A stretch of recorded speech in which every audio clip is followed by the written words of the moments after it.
Muy bien, en la conmemoración de este Día Mundial de la Alimentación 2022, ahora tendremos al profesor José Mauricio Salazar Sáenz, quien nos planteará el panorama económico para conmemorar el Día Mundial de la Alimentación. El profesor Salazar hace parte de la Facultad de Ciencias Económicas y Administrativas. Sus áreas de investigación e interés han estado centradas en el estudio de la microeconomía aplicada, el mercado laboral, el análisis de las brechas de género y los usos del tiempo. Profesor Salazar, bienvenido y quedamos en sus manos. Bueno, muy buenos días a todas y todos. Un placer para mí compartir pues este espacio con ustedes. Me hubiera gustado presencial, pero en el momento de esa presentación estaré cumpliendo un compromiso académico. Entonces, en el marco de esta conmemoración les voy a compartir una pequeña presentación que realicé justamente para ver un poco de dónde veníamos y hacia dónde vamos, ¿no? Entonces, les voy a hablar del panorama económico para conmemorar el Día Mundial de la Alimentación 2022. Sí, soy profesor del Departamento de Economía de la Pontificia Universidad Javeriana. Entonces, en términos de, digamos, de todo lo que ha supuesto la revolución, digamos, que empezó en el siglo XIX y en el siglo XX, podemos, digamos, decir, perdón que se me. Exacto. A nivel mundial, año tras año, los indicadores de hambre y pobreza venían cayendo a un ritmo constante, ¿no? Entonces, acá les estoy mostrando este índice, y pues gran parte de los números que les voy a mostrar vienen de este Global Hunger Index, la presentación del año 2022. En este, básicamente, vemos que a nivel mundial, en año 2000, este índice decía que el 28% de la población mundial, digamos, no cumplía con condiciones de alimentación y pues tenía hambre. Este índice venía cayendo a una tasa, ¿no? En 7 años lo redujimos a 24,3, en otros 7 años lo redujimos a 19,1. Y fijémonos un poco que este índice, si bien en 2022 se dice que igual cayó, la caída ya no fue tan pronunciada, ¿no? Es decir, hubo algo entre 2014 y 2022 y por supuesto, ahorita andaremos en eso, que hizo que esta caída para este índice en particular, digamos, no tuviera la velocidad de descenso que tenía. Por otro lado, les estoy mostrando la gráfica de desnutrición, ¿no? Como porcentaje de la población, y de hecho vemos, claro, venía cayendo, pero en 2022 este índice en particular, de hecho, tuvo una subida, ¿no? Entre 2014 y 2022 han pasado una serie de cosas que justamente voy a discutir, pero que en parte nos llevan como humanidad a enfrentarnos por primera vez a un índice en términos de pobreza, de índices de desnutrición y a una caída no tan acelerada como venía siendo esos índices básicamente de hambre, ¿no? Entonces, pues les recomiendo a los interesados eh, este archivo, este documento está bastante interesante y pues lo estuve mirando un poco para esta presentación. Creo que para toda persona interesada en estos temas pues da una idea muy clara de cómo están las cosas. Les contaré a lo largo de la presentación también un poco este índice que tiene y me voy a centrar un poquito en este índice en Colombia para ver cómo estamos y demás. Entonces, bueno, en términos de contexto del pasado reciente, como bien decía, ¿no? Entre 2014 y 2022 pasaron una serie de circunstancias que nos explican por qué la pobreza y la desnutrición, digamos, dejamos de tener esas ganancias que veníamos teniendo, ¿no? La primera y como fundamental y piedra angular es el COVID-19 y en términos generales uno diría, claro, el miedo y el contagio acelerado generaron que la sociedad restringiera su movilidad y trabajos, ¿no? Esto fue tomado por los gobiernos, también obviamente endógenamente todos como individuos restringimos la movilidad, utilizamos tapabocas, lavábamos la comida y demás. Todo este movimiento implicó un desempleo que afectó más que proporcional a las poblaciones vulnerables. Particularmente, yo tengo un trabajo de investigación sobre América Latina y se muestra que las mujeres fueron más afectadas por el desempleo y hay evidencia para Brasil y demás países que si uno va a poblaciones afro, indígenas y demás, fueron las más afectadas, digamos, por la caída, ¿no? del empleo generalizado que supuso el COVID. Esto en términos de lo que estamos hablando, ¿qué implica, no, Mecho? Las poblaciones más vulnerables son las que pues, tienen una mayor probabilidad de estar en condiciones de hambre y de pobreza, y por ende, el que el empleo los haya, o el desempleo desempleo, los ha afectado más a ellos, pues tuvo un efecto sobre el hambre y la pobreza que vemos en el mundo, ¿no? Durante esta coyuntura del COVID-19, los gobiernos, por supuesto, tuvieron que implementar su gasto fiscal, incrementaron, por supuesto, hacemos su déficit para hacer paquetes económicos de emergencia como ingreso solidario que hizo el presidente Duque en su momento, comprar vacunas, ¿no? Estimular un poco la economía para que la caída no fuera tan grande y justamente esos paquetes de emergencia económicas para que el hambre no fuera tan grande. Sin embargo, en algunos casos fueron suficientes, en otros casos no, eso digamos es otra discusión. Lo que es cierto es que todos los gobiernos del mundo quedaron sobreendeudados, ¿no? Y esto va a ser una cosa que nos va a explicar un poco el dónde estamos hoy en día, tanto Colombia como todos los demás países y demás, ¿no?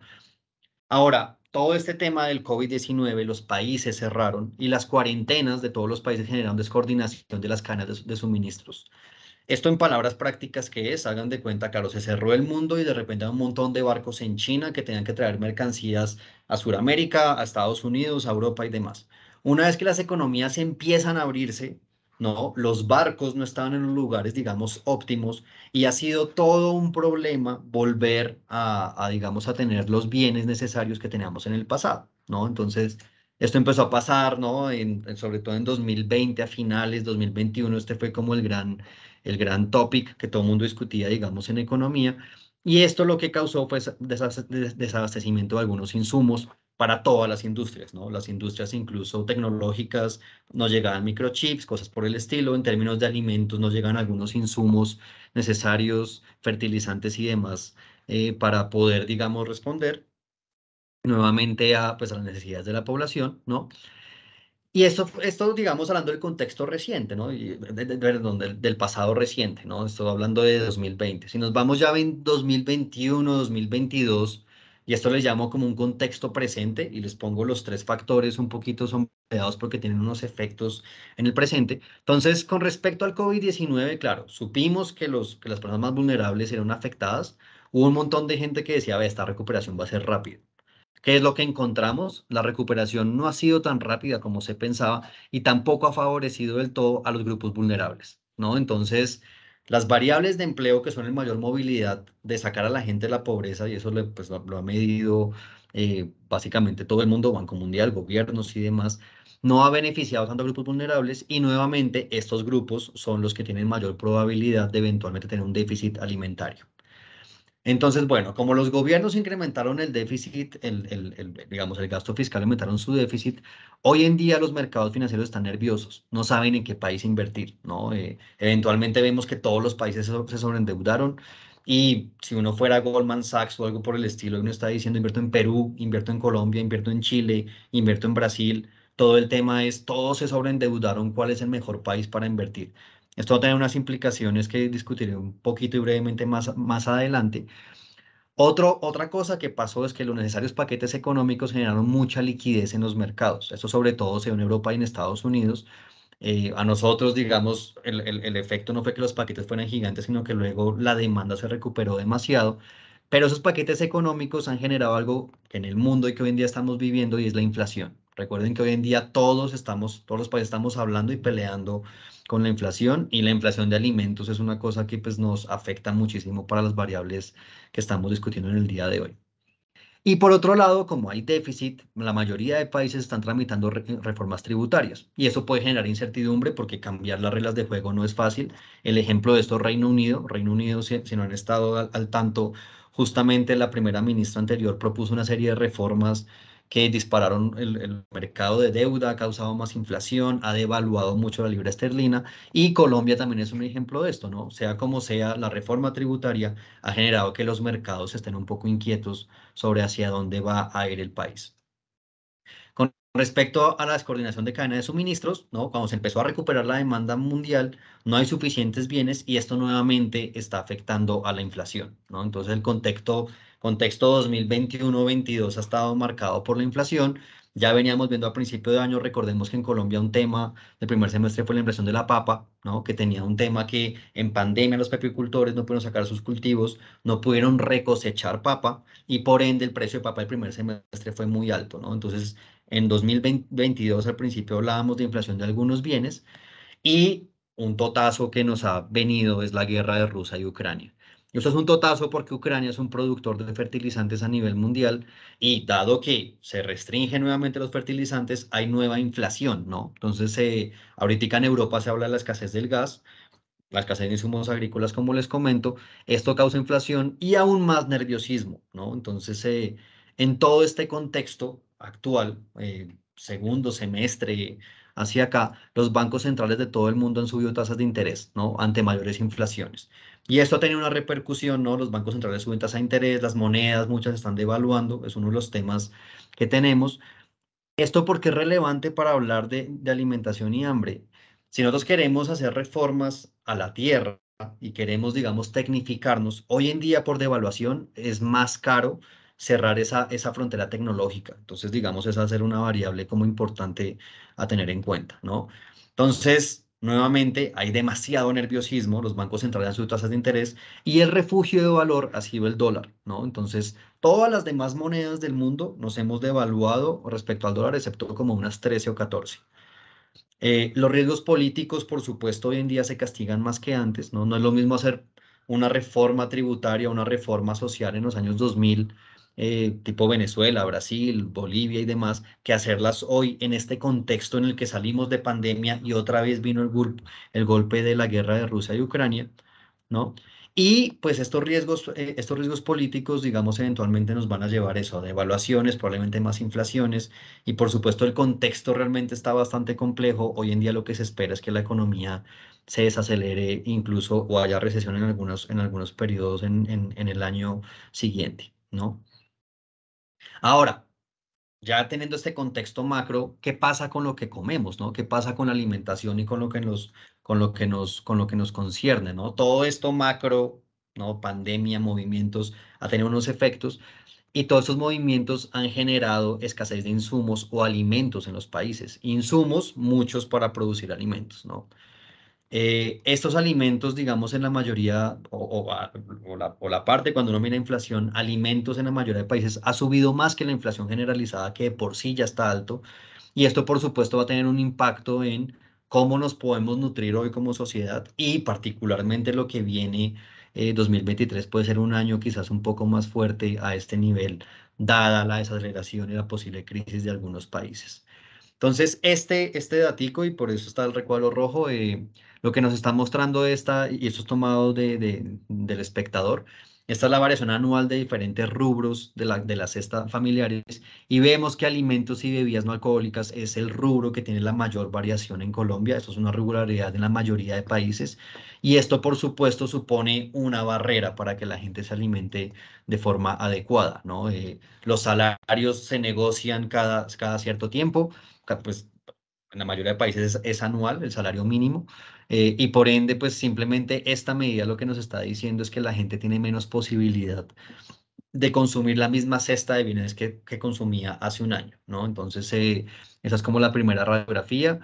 Ahora, la salida, simplemente para decir, no es tan simple como subir el salario mínimo igual que alimentos. El salario mínimo, si uno lo sube demasiado, puede ser una carrera inflacionaria en el tiempo.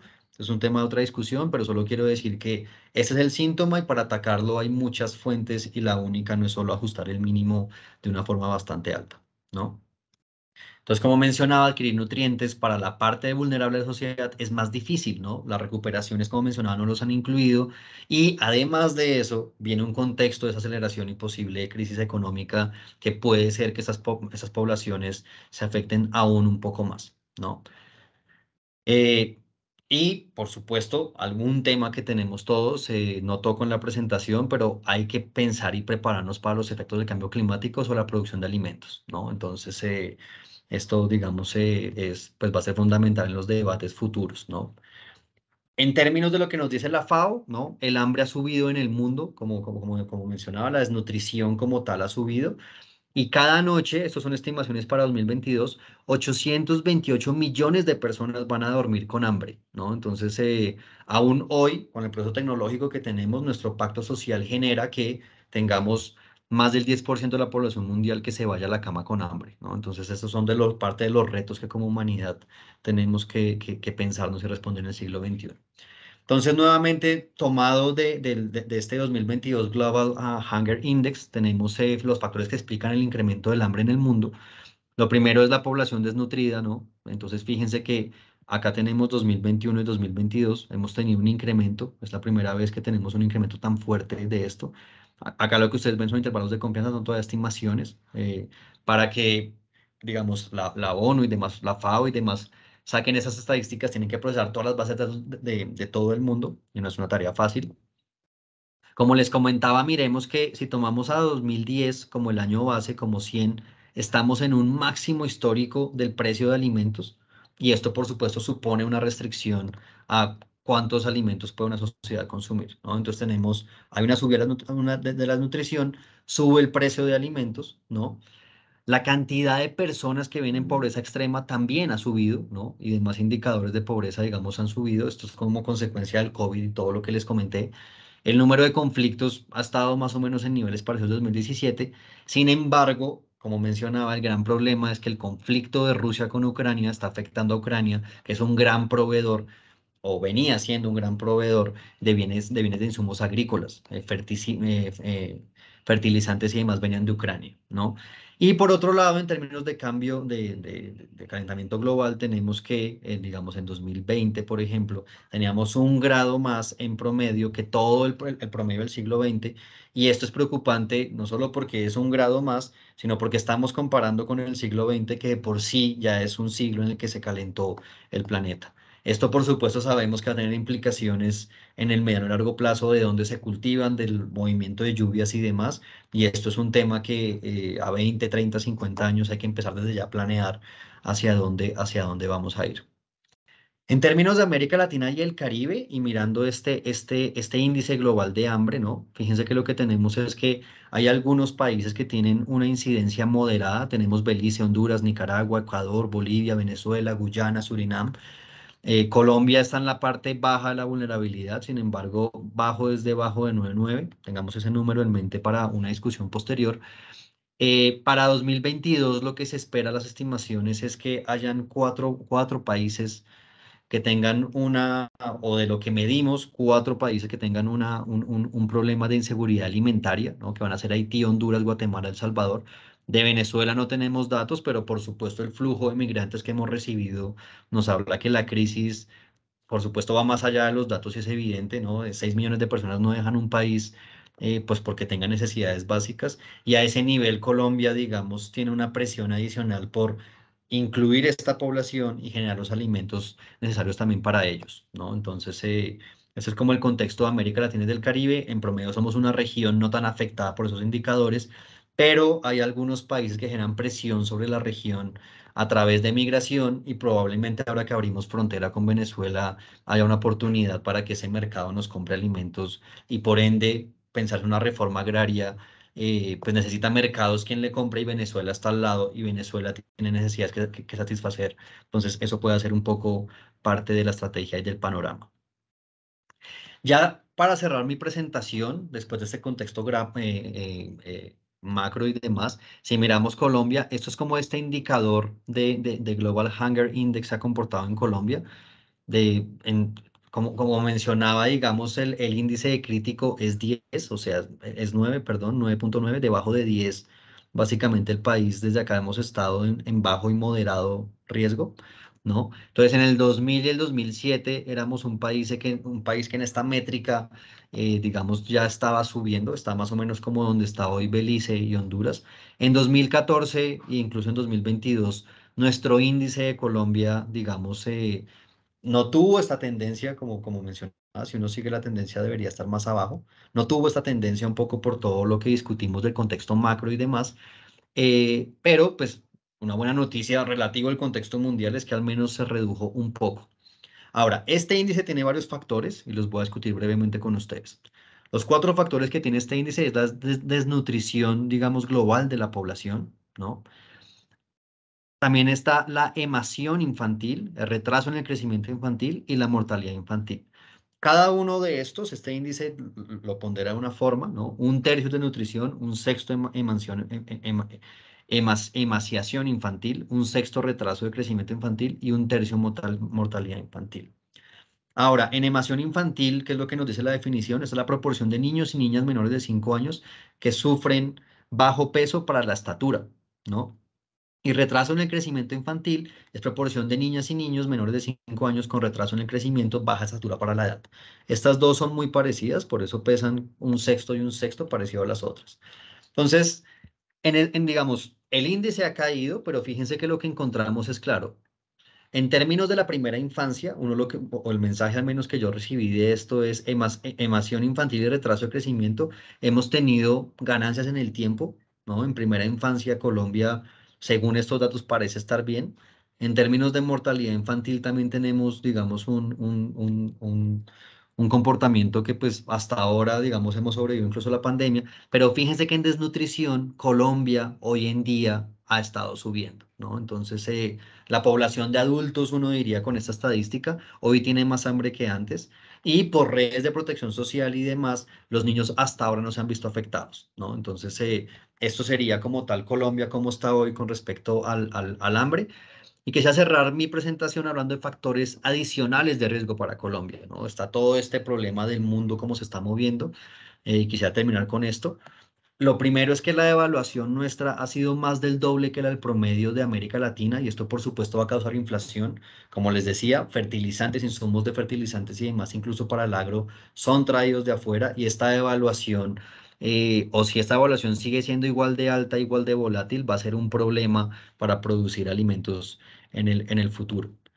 Y yo diría que si esta devaluación no se controla, no habrá ni política fiscal, ni habrá plan de gobierno, no habrá nada que logre matizar el efecto de esto sobre el hambre, ¿no? Los países típicamente que les ha subido mucho la pobreza y el hambre son países que eventualmente su balanza de pagos y su moneda empieza a caer a un ritmo tal que hace muy difícil producir alimentos, ¿no? Entonces, yo diría que esto es un tema muy complejo que como sociedad tenemos que mirar y tomar seriamente porque literalmente si nos seguimos devorando este ritmo, eventualmente adquirir tecnología para las reformas que se quieren y que son necesarias va a ser básicamente imposible por simple nivel de precios, ¿no? Factor de riesgo adicional, nosotros somos el país que más venezolanos recibe, ¿no? Y estos deben ser atendidos, digamos, de la mejor forma posible. Además, porque la mayoría de mediciones de migración han mostrado que no hay efecto sobre el empleo y por ende lo que uno pensaría es, si estas personas que vienen, que igual están buscando comida, les damos empleo, generan demanda de otros bienes y servicios, ¿no? Esto en últimas es una oportunidad para dinamizar la economía nuestra y deberíamos hacer la mayor cantidad de esfuerzos por introducirlos de la mejor forma a la sociedad nuestra. Y factores que tenemos, que se ha mencionado mucho después del proceso de paz y demás, tenemos una deforestación y muchas veces un uso no adecuado de los suelos en la cual produzcamos lo que la tierra es más productiva para ello, ¿no? En esto, el punto uno del acuerdo de paz habla de catastro multipropósito. Catastro multipropósito es la capacidad de poder mirar la tierra, quién la tiene, pero también para qué sirve más y pensarnos, ¿no? Como sociedad cómo utilizamos de mejor forma los suelos para alimentarnos y para aprovechar un poco el lugar estratégico en el sentido que Venezuela tiene necesidades, estamos al lado. Si logramos hacer una reforma agraria que produzca no solo para nosotros, sino para vender a los vecinos, podemos aprovechar un poco el contexto externo y los vientos que están soplando en el mundo, ¿no? Por otro lado, y esto lo pongo un poco, ¿no?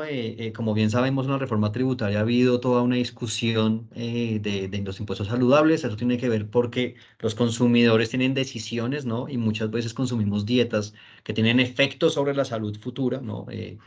Una dieta alta en azúcares y grasas implica mayores enfermedades tipo obesidad, diabetes y demás, y esto implica mayores gastos para el sistema de salud, ¿no? Entonces, los consumidores tomamos decisiones y en un mundo de inflación alta, como pasó el primer semestre de la papa, algo que la gente mencionaba es, si la papa hoy está cara, pues hoy consuma yuca, consuma ñame, diversifiquen diferentes bienes, ¿no? Entonces, yo creo que algo con lo que como consumidores en un ambiente tan complicado podemos jugar es cuando uno va a hacer mercado, literalmente fijarse un poco en qué es lo más barato y ajustar un poco la dieta.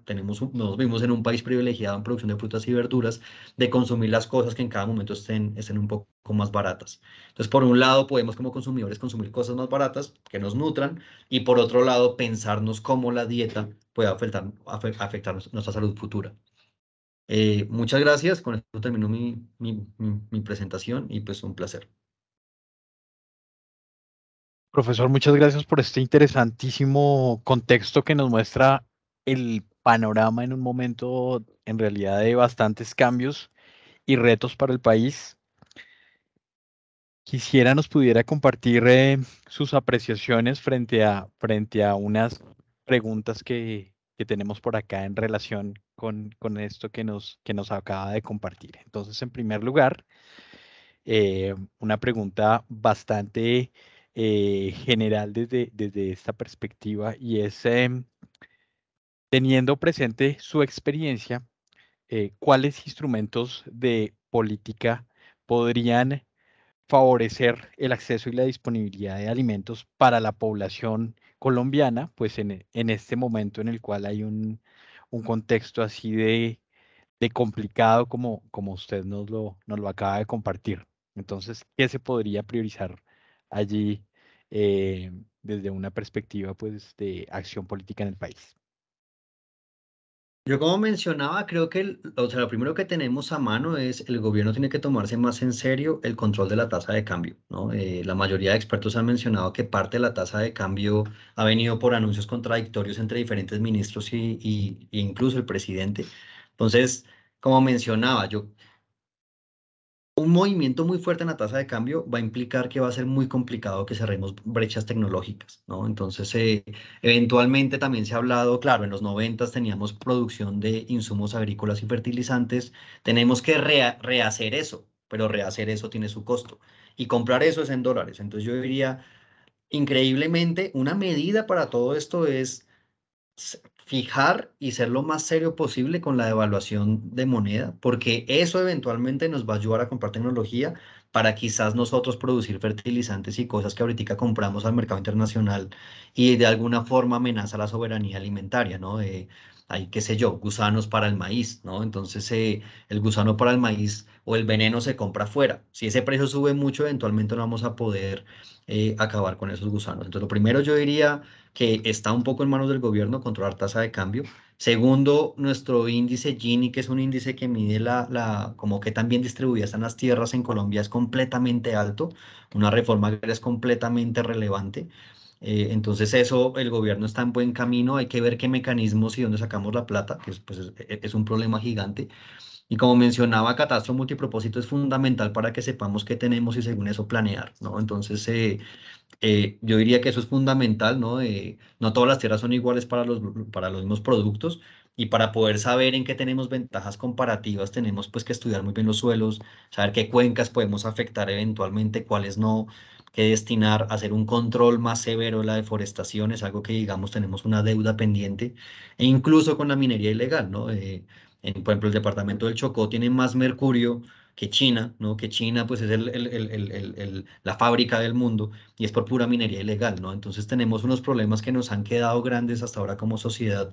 Y con mercurio en los ríos, no sé, producir comida para el Chocó va a ser muy complicado. Entonces creo que hay varios frentes pues que hay que atacar en este momento.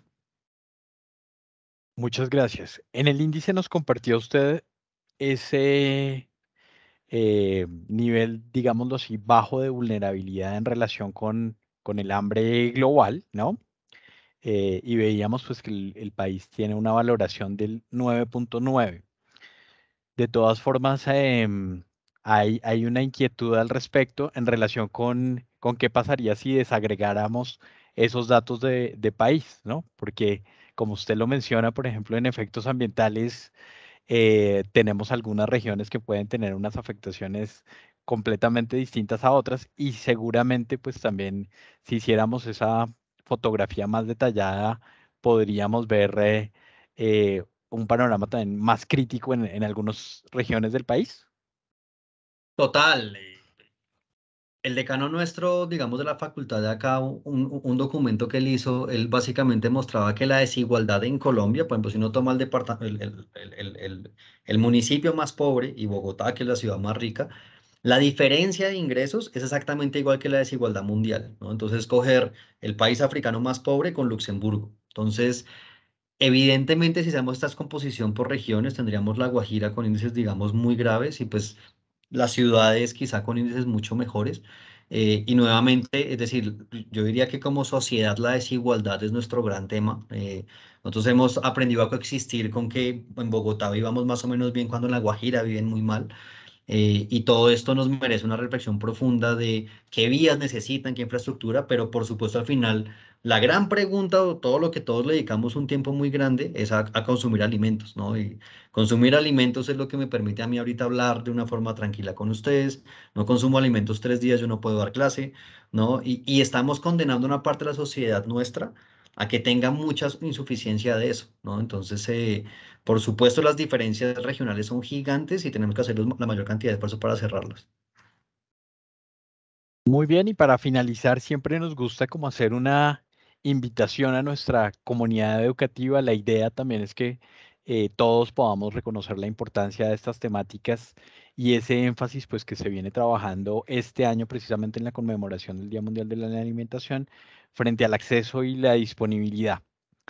Y para esto, entonces, esta última pregunta también con elementos combinados, y es desde su perspectiva, pues, ¿qué deberíamos priorizar un poco desde la academia para trabajar en aras de la mejor comprensión y acción para favorecer la disponibilidad y el acceso a los alimentos? Y ligado a esto, había una pregunta que usted se hacía allí y que es bastante relevante, y es finalmente también cómo podemos prepararnos a nivel micro, ¿no? Porque se queda uno con la mirada amplia y parecería a veces, pues, que el panorama es tan retador y tan complejo que de pronto se ve como que no podríamos hacer mayor cosa, pero ¿qué podríamos hacer precisamente como para poder mitigar estos riesgos en cuanto a seguridad alimentaria y nutricional y favorecer un mayor acceso y disponibilidad? Yo, digamos, yo empecé como macroeconomista y justamente algo que me faltaba y es que uno justamente veía todas las variables y uno queda, bueno, ¿y nosotros qué como personas individuales? Yo creo que como academia sabemos ya bastante un poco de desigualdad, sabemos cómo corregir desigualdad, tenemos una reforma tributaria que pensaba ser progresista, de hecho sabemos que la gente más rica debería pagar más impuestos, ya nos quitaron las pensiones, pero en promedio en eso sabemos qué hacer. Yo como comunidad académica y como academia creo que me centraría un poquito más en este momento en esa parte micro, como vos bien mencionabas. Y a lo que voy es, a mí me parece un escándalo literalmente humano que nosotros coexistamos hoy en día en un mundo donde más del 10% se van con hambre, pero las estadísticas nos dicen que según países el 30 o 40% de los alimentos se desaprovechan. Nosotros en el consumo nuestro, en nuestra nevera, a veces botamos comida cuando en la calle hay gente que tiene hambre. Entonces yo creo que literalmente deberíamos hacer un pacto global individual por el hambre en el cual tengamos en cuenta que deberíamos reducir a cero nuestros desperdicios y los que vayamos a tener deberíamos buscar mecanismos para repartirlos a la gente que le hacen falta. Eso yo diría que es una cosa que pasa por cada uno y es una cosa que una reflexión que tenemos que tener. Lo otro, como mencionaba, las dietas. Una dieta alta en azúcares, por un lado, es costosa y por otro lado, en el tiempo les va a dar enfermedades. Yo creo que como sociedad y como individuos tenemos una reflexión de nosotros qué le causamos al sistema con nuestro consumo, ¿no? Eventualmente, el yo tener un sobrepeso y tener probabilidad de diabetes, voy a tener a alguien que me cuide en el futuro, que casi siempre es una mujer, ¿no? Y eso tiene un costo para el sistema, tenemos que pensar un poco más en eso. Y sobre todo porque ahorrarnos plata en eso puede destinar plata para comprar tierras para producir alimentos, ¿no? Entonces, hay una relación, digamos, como con el todo en estos niveles. Y la otra parte que me parece a mí escandalosa cuando siempre he mirado esto en nutrición, nosotros en el mundo tenemos obesidad y muchas veces obesidad también va con desnutrición. Entonces, en este mundo de libertades decimos, cada quien si tiene plata consuma lo que quiere. En la parte alta de ingresos o media alta tenemos gente con obesidad que eventualmente se hacen liposucción, quieren un cuerpo mejor y les quitamos la grasa, que en el otro lado de la distribución tenemos niños en África que están con hambre y los buitres están mirándolos, ¿no? Yo creo que esto merece una reflexión profunda de cómo como agentes microeconómicos podemos corregir esto, ¿no? Es como A mí no me parece éticamente defendible que haya hambre con niveles de producción como los que tenemos y que botemos alimentos, ¿no? Es como, entonces yo me sentaré un poquito más en esta parte de micro y creo que como academia nos falta como romper un poquito más este mito de que la libertad individual es lo más importante y poder mirar el equilibrio con el todo y cómo reducimos el hambre de niños que mueren de hambre en África, por ejemplo, y en La Guajira. Profesor, muchísimas gracias por dedicarnos este tiempo, compartir estas valiosas reflexiones y esperamos poder continuar contando con su participación en los distintos eventos que programamos en relación con esta temática tan importante que es la alimentación. Le deseamos muchos éxitos en sus labores y gracias por este espacio. Raúl, muchas gracias a ti y a todos.